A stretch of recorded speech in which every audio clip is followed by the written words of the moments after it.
بعجيب معنا لليوم مجموعة من الأخبار الغريبة والعجيبة. رح نبداها مع الخبر الأول.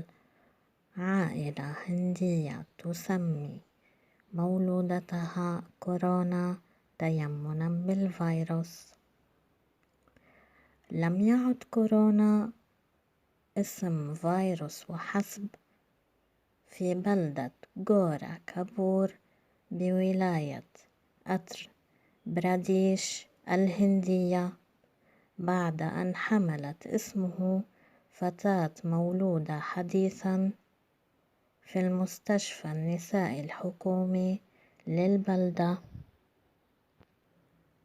وفي محاولة تبرير التسمية، أشار نيتش ثريباتي عم المولودة المقيم في بلدة سوغورا بأن فيروس كورونا قد عمل على توحيد المجتمع وألهم الناس لشن حرب جماعية ضده، قائلا مما لا شك فيه بأن الفيروس خطير وقد قتل العديد من الأشخاص حول العالم، كما طبع في الأذهان الكثير من العادات الحميدة.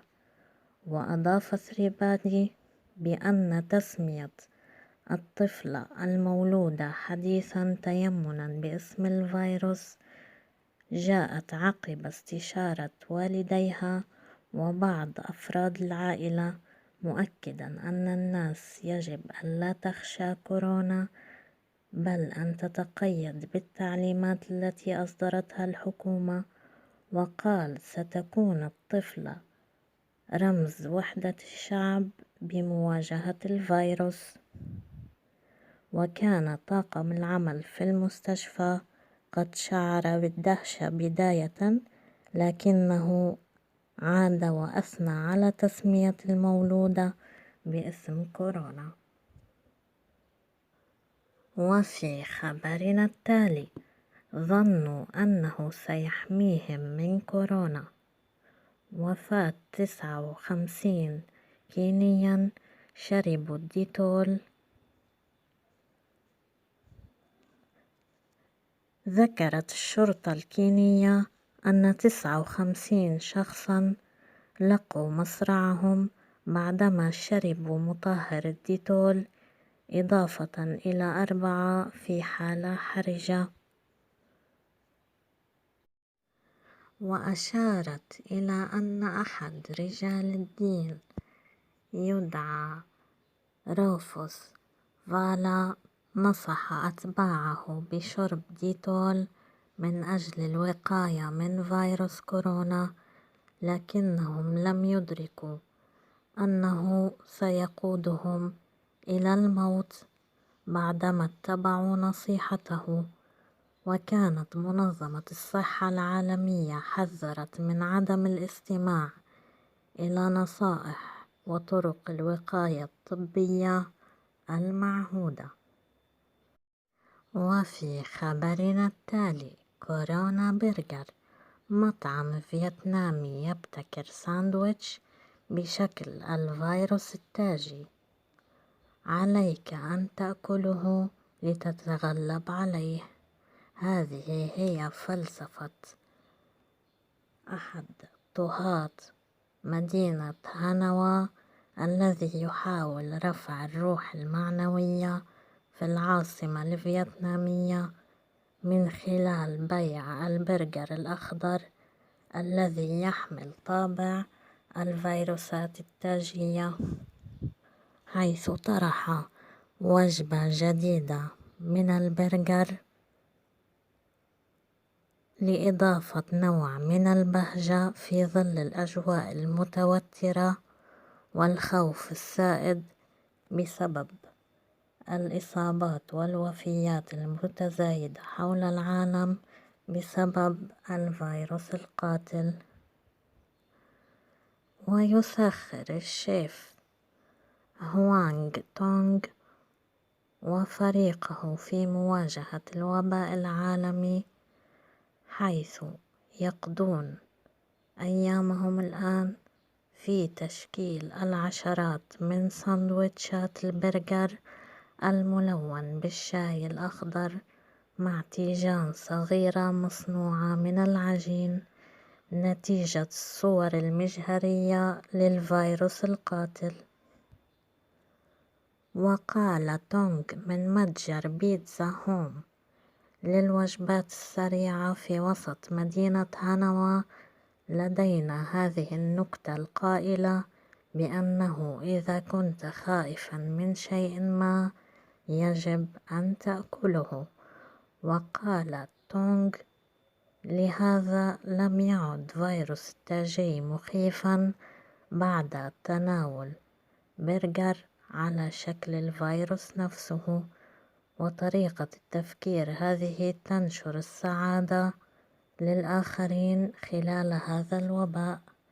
ويبيع المتجر حوالي 50 برجر في اليوم على الرغم من أعداد الشركات المتزايدة في فيتنام التي اضطرت للإغلاق، إلا أنه هذا المتجر بقي مفتوحا.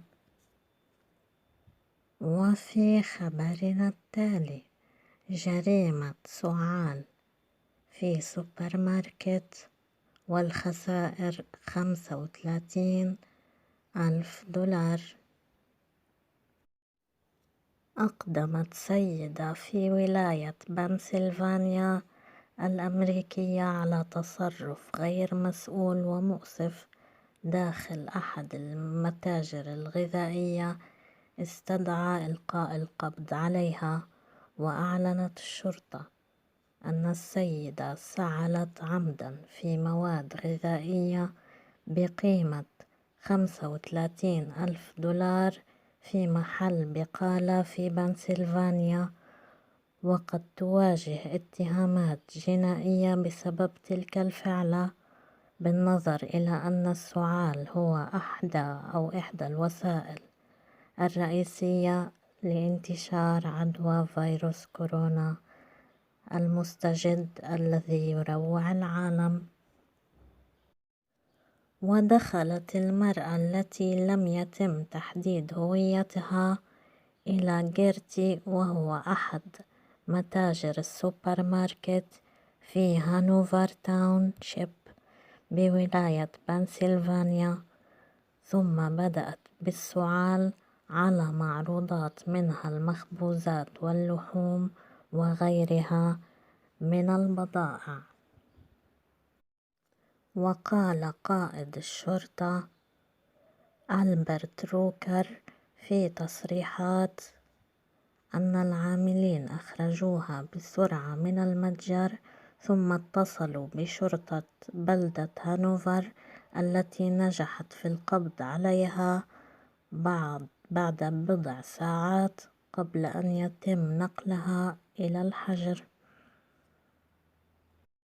وفي خبرنا الأخير: إلقاء القبض على 3 مراهقين سعلوا بوجه زوجين مسنين.